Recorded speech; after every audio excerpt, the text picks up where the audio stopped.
আজকে এই বিশ্ব মুক্ত গণমাধ্যম দিবস, সেই দিবসে আমরা এই গৌরীপুর উপজেলার আমাদের সাংবাদিক বৃন্দদের যতগুলো সংগঠন আছে সবাইকে আমি একটা ফোরামে দেখতে পাচ্ছি।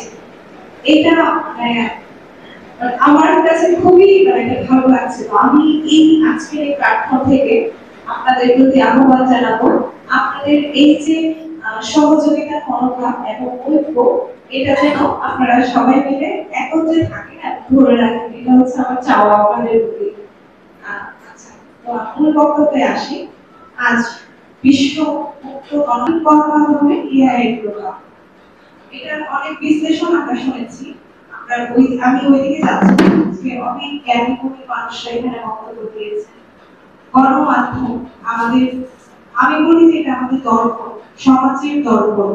আমরা কে কি কাজ করছি, সেটা ভালো করছি না মন্দ করছি, এই দর্পণের মধ্যে আমরা সেই নিজেকে দেখতে পাই।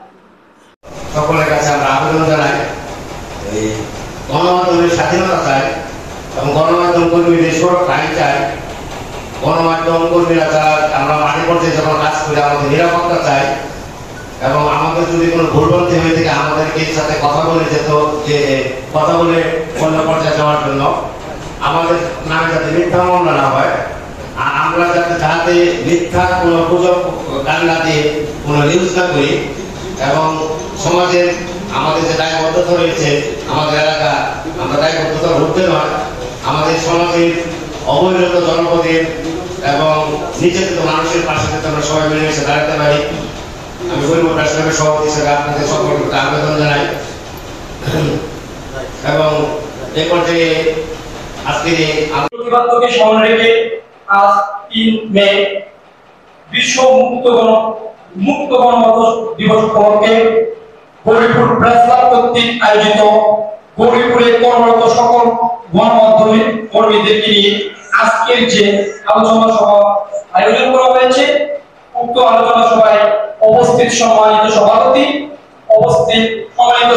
গৌরীপুর প্রেস ক্লাবের সম্মানিত সভাপতি জনাব কাজী আব্দুল্লাহ আলামিন ভাই।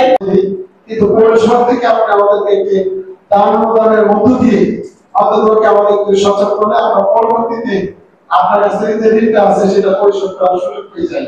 আমাদের সেই দাবিটা আপনার কাছে রয়ে গেল। মুক্ত গণমাধ্যম দিবস উপলক্ষে আলোচনা সভা গৌরীপুর প্রেস ক্লাব সম্মানিত সভাপতি, উপস্থিত গৌরীপুর পৌরসভার প্রশাসক এবং সহকারী কমিশনার সুনন্দা সরকার।